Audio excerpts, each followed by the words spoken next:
Hello, my name is Marcus and I am a tennis coach.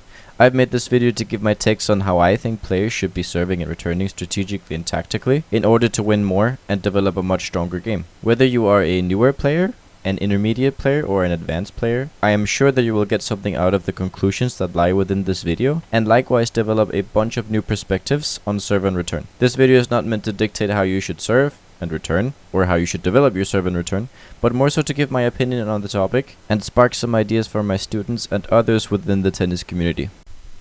Starting off with serve positioning, you are going to want to stand near the middle of the court where I have drawn the yellow circles. It can also be a good idea to go further out, especially to create more width on wider serves. However, this is a general rule of where you're going to want to be standing on your serve. There are three different commonly used overhead serves in tennis. These are the kick serve, which uses topspin, the slice serve, which applies side spin, and the flat serve, which has a smaller amount of spin. Now I've marked both the red and green zones within the service boxes. The red zones are preferred zones to hit while hitting first serves for most players, as they naturally pull the opponent off the court or further away from their original return position, and they're generally harder to return. Meanwhile, the green are best to hit during second serve, as aiming for the middle of the service box creates more margin for you in regards to second serve direction, and thereby less errors. Serving within the green zones are in general also harder to return with aggression if your opponent plans on attacking a weak second serve. Therefore, it should be a rule of thumb to have these zones in your head when you are serving both the first and the second serve. Now, how do we actually know what kind of serve to hit? This is a pretty subjective question, as many people have different preferences in regards to what kind of serve they're using and they like to use and what they commonly use. In my opinion, the development of all three serve types is crucial in becoming the best server you can be, with absolutely no exceptions. These are what kind of serves I think most players should be hitting based on where they're hitting, as the speed or spin on the serve should help the ball even further to go outside the returner's comfortable strike zone.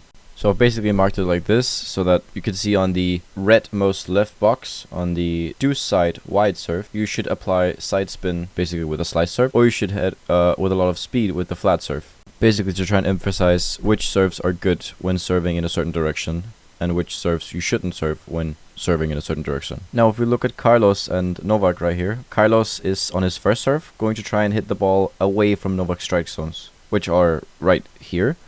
As such, he's going to be aiming for these zones, at least during the first serve he is. Of course, he's going to hit outside of Novak's strike zones on the second serve too, but here he's not going to aim for the wider ones, or the ones away from Novak at least. He's going to do a kick serve that's going to jump high above Novak outside his strike zone, or that is at least what most professionals and you should do if you want to get outside of the strike zone on the kick serve, on the second serve kick serve. Well then, what if I hit a slice serve wide from the ad side into the opponent to catch him off guard? Well, what if the clay court was made out of candy and I could eat the court? Meanwhile, this could absolutely work and is being performed within pro tennis. It is very uncommon. However, when being creative with these things, you can also create the proper mindset while serving, namely to have a goal with each serve. In conclusion, you should in general be aiming for these kinds of serves in these kinds of areas, but you also need to go beyond this rule sometimes just to be more creative and create more variety, especially against better players. It is really important to mention real quick that left-handed players will need to swap these two serve types within these zones for it to actually make sense in regards to hitting away from the opponent's strike zones. Now let's go ahead and dive a little bit deeper into the difference between the first and the second serve. In my opinion, keeping a good variety on the spin and speed of the first serve definitely is key. Have a bunch of speed, have a bunch of spin, and switch it up. On the second serve, you should definitely be hitting a lot of kick serves, and as many kick serves as possible. Of course, that does depend on your level, however. For many players, there is a bit of confusion about how often I should hit a certain direction, and it does of course depend on when we look at different levels and certain player preferences. Wide serves are however the most hit within pro tennis, then comes the T serve, and then comes the body serve. And do keep in mind we're talking about the first serve right now. Now for the second serve.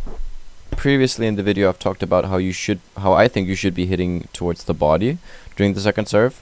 However, in pro tennis it's a little bit different.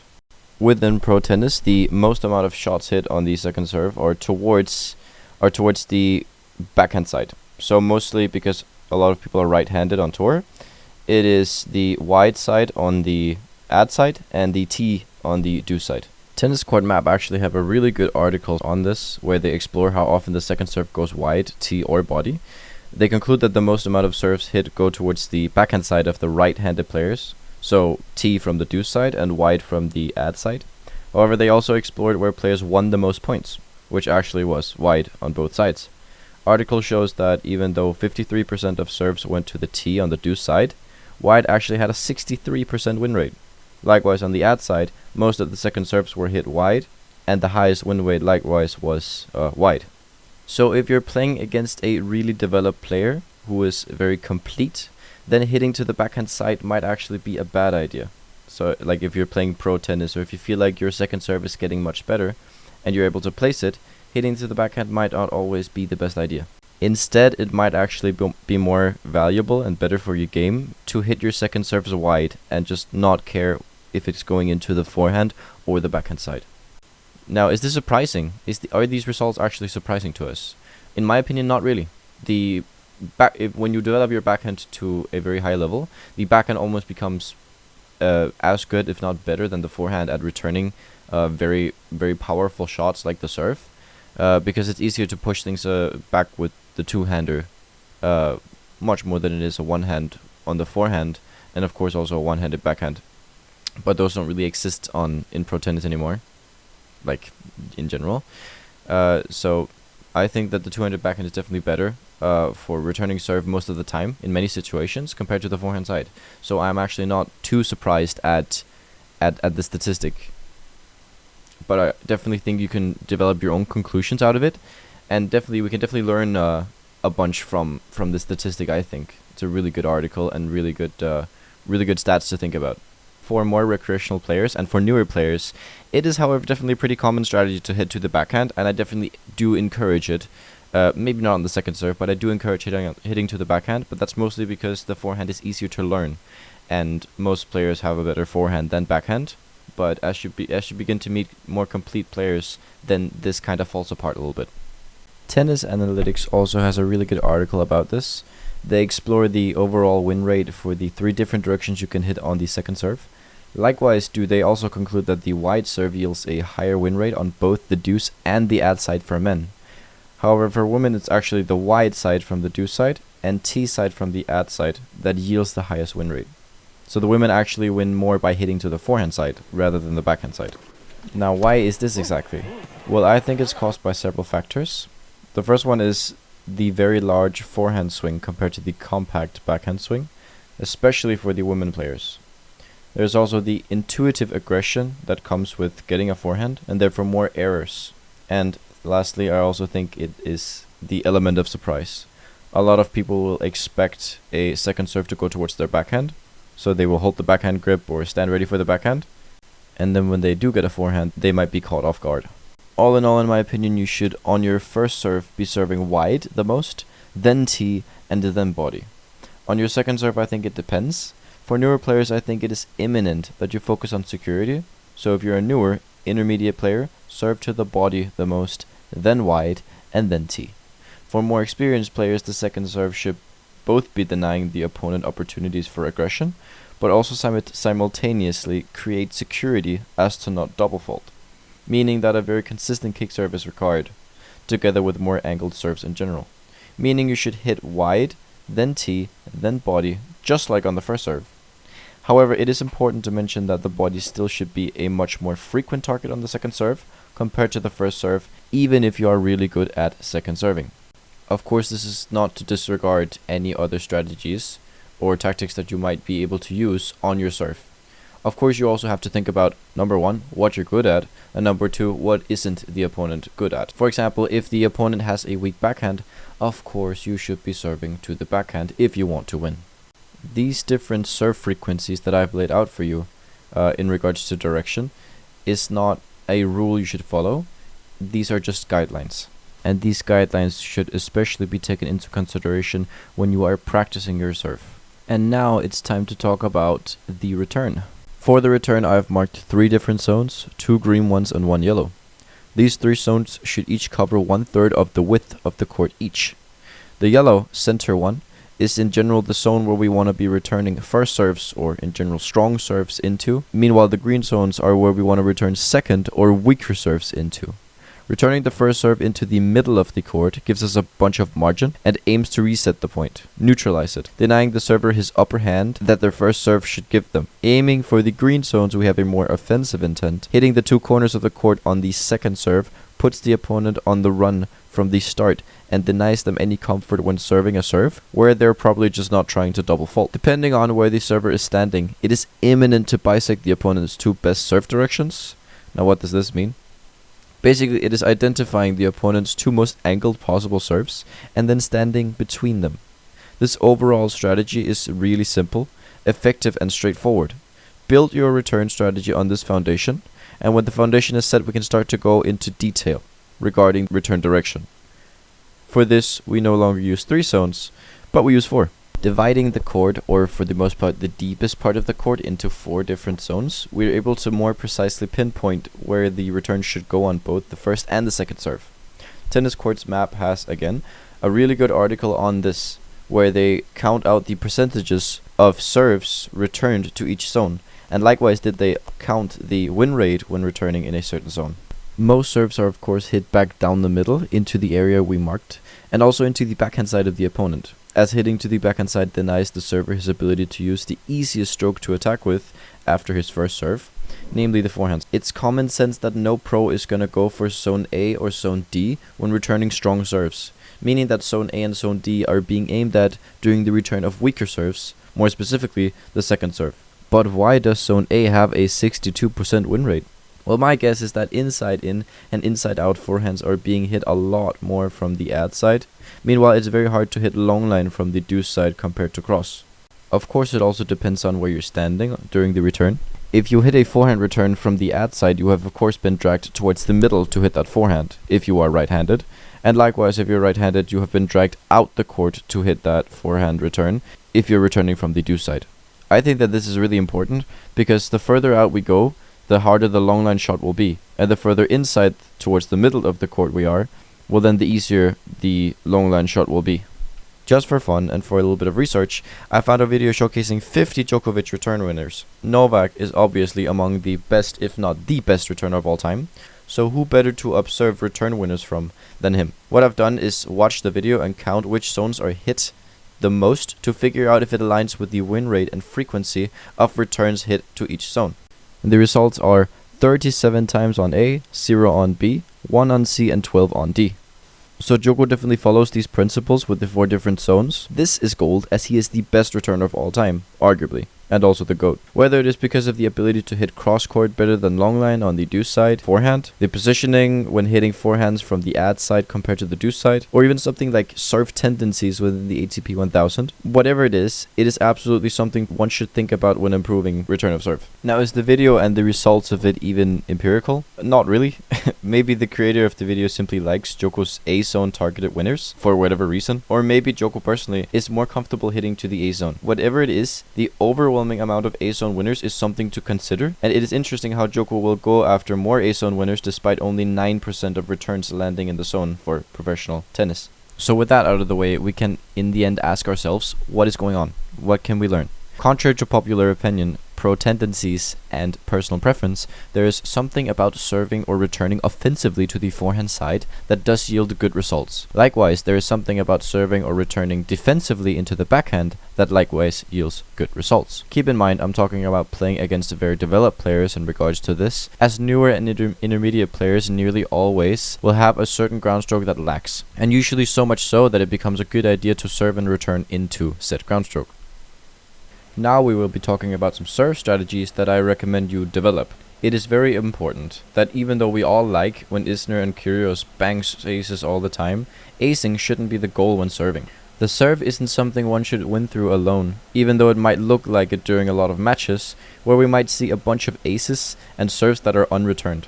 After all, the amount of balls that go over the net per point after the serve is hit is around 0.7. Rather, the goal of the serve is a little less ambitious, and there is obviously a difference in intention when serving first and second serves. But this should go without saying. The first serve should not aim to bomb points home. It should, however, grant you an advantage when entering the rally. This strategy is called serve plus 1, where players will serve and then use the weaker return to then end the point. This way of building up the point is also much better for your tennis in the long run, as building up points is just as important during the rallies, like when approaching. What we look to accomplish with the first serve is forcing out two kinds of balls. Number 1, a short ball. With this short ball, time is being taken away from the opponent and angle is being created for the serving player, allowing them to end the point with a serve plus 1. Number 2, a high ball. With a high ball as a return, players will have a lot of time on their hands, so much so that moving forward to put the point away with a smash, volley or swing volley or etc. is possible, allowing them to put the point away with what is called serve and volley. Even though it is called serve plus 1, it isn't wrong at all to play with a little bit more margin and less risk, maybe to secure the point with 2 shots rather than 1. This could be through a serve and then an approach shot and then a put away volley, meaning that serve plus 2 or even serve plus 3 options are very good strategies to implement. When second serving, we obviously have to, first of all, get the ball in. This strategy itself might even be enough to win some matches for newer or intermediate players if the returner isn't comfortable with attacking or punishing weaker serves. Against better players, there arises a necessity for the second serve to deny the returner any attacking opportunity. To sum up the goal of both serves, the first serve's main purpose is to grant yourself an advantage from the start, meanwhile the second serve's main purpose is to deny the opponent an advantage from the start. So mostly there is an offensive intention when first serving, and there is a more defensive intention when second serving, even for professional players. This ranking displays the different top 20 players' win rates for points where the first serve and second serves were landed in. Simply by looking at it, we can see that all of them stay within the 70% to 80% win rate on the first serve, and all of them stay between 50 and 56% in second serves, except for Sinner and Alcaraz. I wonder why. Since all of these players' win rates share such similarity, it would be safe to assume that you as a server should work towards having between 70 and 80% win rate and having a 50 to 56% win rate on the second serve. Now, how do we achieve this? In my opinion, simply having the purpose in your head of the first and second serve I laid out earlier will definitely help. If you have the mentality of bombing aces all the time, and the purpose of your first serve simply being aces, your win rate would probably be more than 80%. But in the end, it would not make sense to do so, as the risk of missing the first serve becomes way too high. Likewise, on the second serve, having the goal of starting the point without the opponent having an advantage, it would mean that the point would start off with no one having an advantage, meaning it's a coin flip of who wins the point. This is exactly what happens, as the win rate for second serves that go in lay close to 50%, kind of like how a coin flip is also 50%. Now you might be asking, well, don't some of the players come closer to 55% and thereby prevent a coin flip? Yes, but double faults are a thing, so the actual win rate for second serves is definitely closer to 50%. Some players will however bring the first serve win rates down to 65%, and likewise bring the second serve's win rate up to 65%. This is also an option, in my opinion, especially for nervous players, as less second serves will be hit, where before we serve, we are all thinking the world will end if it goes out, likely further causing it to go out. In relation to the establishment we made earlier of the fact that wide serves are hit the most within pro tennis and should be hit mostly by you, it isn't necessarily because the wide serve is easier than a T serve to hit, but because it pulls the opponent off the court. This allows for more opportunity on the +1 that follows by either hitting into the open court or catching the opponent by surprise on his wrong footing. There has obviously been a dramatic shift in second serve strategy over the last decade. As we have talked about earlier in the video, we have seen a lot more forehand targeting players reach incredible results. We see higher average speeds on the second serve, we see a lot more spin, and we see an acceptance of higher risk as a trade-off for better second serves. If you are a very complete server, you should be inspired by this tendency to shift towards a more offensive second serve. With this knowledge and previously mentioned wide serve statistics and the strategic shift in pro second serving over the last decade, we are actually very capable of shifting the goal of the second serve from being denying the opponent an advantage to also giving ourselves an advantage, just like on the first serve, even though it only is a little one. This, in my opinion, is a very small but very impactful thing, something that the best players in the world do better than the others. Of all serve statistics we mentioned, Sinner and Alcaraz have the best second serve win rate, and I personally think that that isn't a coincidence. The stats I showed you are about half a year old by this recording, and even if I pull up stats of current top serving players in the world, Sinner is on his way to reaching a 60% win rate on the second serve. He, too, is the player with the most amount of service games won on average. Another fun example we can give when emphasizing how important the second serve is to look at which players stand out in certain serve aspects and see if it helps them reach the top 10 positions in the world. Here I have the top 10 best players at getting the first serve in. Not many of them are, however, in the top 10. Likewise, if I pull up percentage of first serve points won, not many are in the top 10 either. Likewise, as we have talked about, the player with the most aces per match are of course not within the top 10 either. Neither are the players with the least double faults. The only thing that seems to even have kind of a correlation is the second serve. From this, I do not think that it is controversial to conclude that the second serve is one of, if not the most important serve tool for players to master. And I definitely think that these players and their teams are aware of this. Now it is important to ask ourselves, how does specifically Sinner and Alcaraz achieve this amazing second serve win rate? A simple answer would be that the second serves makes them enter more rallies where they dominate, or that they do something very effective on the second serve. This we can analyze by looking at both their second serve return direction tendencies and maybe conclude something from those statistics. As we can see, to further back up our already established principle about wide second serves being very effective, Sinner and Alcaraz both reach better win rates by hitting wide on their second serves. In terms of their most common second serve spots, Alcaraz prefers to hit to the opponent's backhand, meanwhile Sinner overwhelmingly prefers to hit to the opponent's body. Looking at this, we can see that these two have a very different tactical approaches to the second serve, and as such I think the reason as to why they see so much success when second serving is because of the mindset of having an offensive second serve combined with very few flaws within their baseline game. Looking at the return stats from the world's best players within the same perspective, something else starts to look very interesting. Namely that the best players in the world really don't have that good of a first serve return win rate compared to many other tour players. Instead, the best returners, and in general the best players in the world, are mostly standing out because of their second serve return win rate. This makes very good sense, as dominating the opponent's second serve gives the opponent a sense of insecurity, forcing them to either take more risks on the second serve, leading to more errors, or stress the opponent during their service games. Remember, we are not diminishing or disregarding the importance of first serve usage and first serve return success. We are, however, emphasizing the importance of second serve success and likewise second serve return success. We are, however, solidifying our already established principles that acing isn't that important and that a good second serve is key to becoming a very good player. As such, for my players that I coach, and what I recommend for many others who really want to improve on the second serve, is prioritize having a really good second serve before having a really good first serve. After all, it is better to be able to crawl before trying to walk. As for strategy, developing and using an aggressive second serve as a first serve and developing and using a defensive second serve as the second serve is a really good option for the players that want a better overall second serve win rate and in the end achieve the same results as the best in the world. Returners expect to feast on second serves, but against good second servers, the ball becomes heavy, wide or deep, leaving little to attack. That gap between expectation and reality is very demoralizing because it feels like you should be winning more and crushing these second serves, but in the end you actually aren't. Ultimately, Sinner and Alcaraz and other good second servers' success isn't built on one-dimensional weapons like the first serve, but on mastering the most fragile part of their service games, the second serve, and turning it into a strength. That's a huge reason why they're winning big titles so young. They simply refuse to give away free points in their own most vulnerable areas. This isn't exclusive to the serve though. Being good at tennis isn't achieving a good top level, but raising your bottom level. In other words, you need to strengthen the weakest links in your game and make it a habit to include them in your overall winning strategy. Now, if I ask you, what is the weakest link in literally every tennis player's game? Say it with me now: the return. The real gap between the top 50 and the top 200 isn't the serve, it's the return. Even the biggest servers only win about 70 to 80% of their first serve points, but elite returners like Djoko or Alcaraz or Sinner at the moment break serve in near 30% of their games, compared to just 15 or 20% for the average pro. That margin on the return side is what truly separates champions from everyone else. I.e., when pros boost their weakest link or weaker links in general, they see so much better results. Maybe more players should try to look past their strengths and focus on their weakest links a little bit more.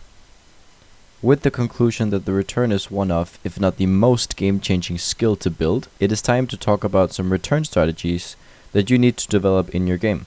with our already solidified principle that the second serve is nerve-wracking to initiate and often goes towards our backhand because the server is scared of being attacked. The obvious choice is not to give the opponent what they want, namely a ball without aggression, but instead look for as many opportunities as possible to be offensive when the opponent second serves. This will make the opponent think that their second serve never has enough speed or angle, leading to the server taking more risks, ultimately double faulting more often. This strategy is good as most players like being safe on the second serve and try mostly just to get the ball in, hoping that it will be enough to start a point where they can look for opportunities within the rally. Therefore, the second serves are opportunities to put pressure on the server, either tactically if their second serve is weak, or mentally by never letting them feel safe when second serving. Players usually have certain directions they like more than others, from new players who typically just like aiming for the service box, to intermediate players who will try hitting with some more angle, or advanced players who will hit a lot of angle on first and second serves way more often and create variety in terms of both serve direction and serve type. It is still really important to notice the patterns in the opponent's serves to be able to lay a more complete plan for what to do during the service games, rather than simply reacting to the serve and continuing from there, kinda like just taking things as they go. For example, if the opponent has a tendency to split step into the court after serving, returning deep becomes an even more effective option. Meanwhile, if the opponent split steps backwards after serving, chipping a return short while running to the service line starts to look like a better option. Don't just mindlessly return. Start reading the opponent more, bait out uncomfortable serves by standing in their comfortable serve directions. All in all, you should try to make your opponent's service games much more uncomfortable. For some players, standing far away from the baseline is the best choice when returning heavy first serves. For others, standing close allows them to cut off angles better. But what even is the best option? The correct answer is both. When returning, there is a need for you to adapt to the server's tendencies. If your opponent has a big serve but only hits to the body, standing further from the baseline is a good idea. If your opponent likes to spin the ball away from you, standing closer to the baseline becomes a good idea likewise. No position really gives you an advantage in all return situations. There is therefore a need for you to here too notice serve patterns and stand accordingly, or stand a certain distance away from the baseline to bait out certain serves the opponent might feel uncomfortable hitting. To further put pressure on the server's second serve, standing inside the baseline puts the opponent under a lot of psychological pressure, forcing double faults and giving you more attacking opportunity. Servers usually expect free points on the first serve and pressure-free starters on the second serve. Strong returners flip this so that the server feels there are no safe options. When returning, it is important that we look to neutralize the point as quickly in the rally as possible, to deny the opponent their serve +1 or 2 or even +3 that we talked about during serve strategy. To do this, we usually hit deep in the middle, as that guarantees no extreme angles can be created by the opponent. However, most players when first serving do like to go a little forwards after their first serves. Making deep returns into their feet is therefore a good idea, as that forces out a weaker ball that we now can attack. This is called return +1, and usually this strategy works because the opponent is very eager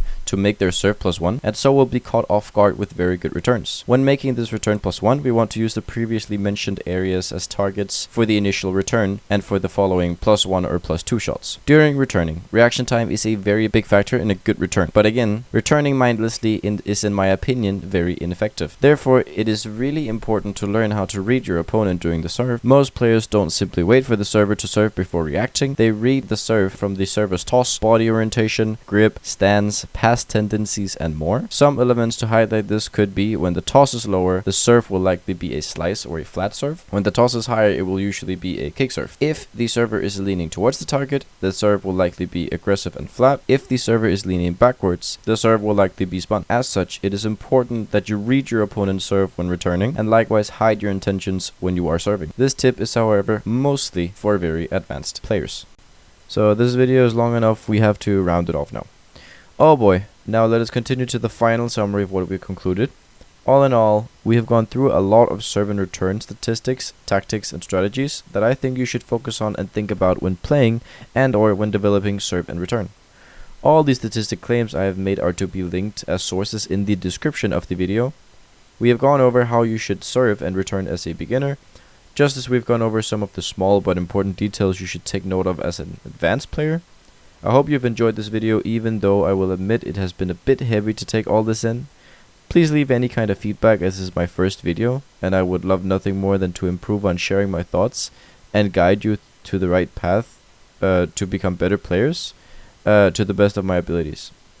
If you guys have any further questions, do ask me in the comments, and But so far, just thank you for watching.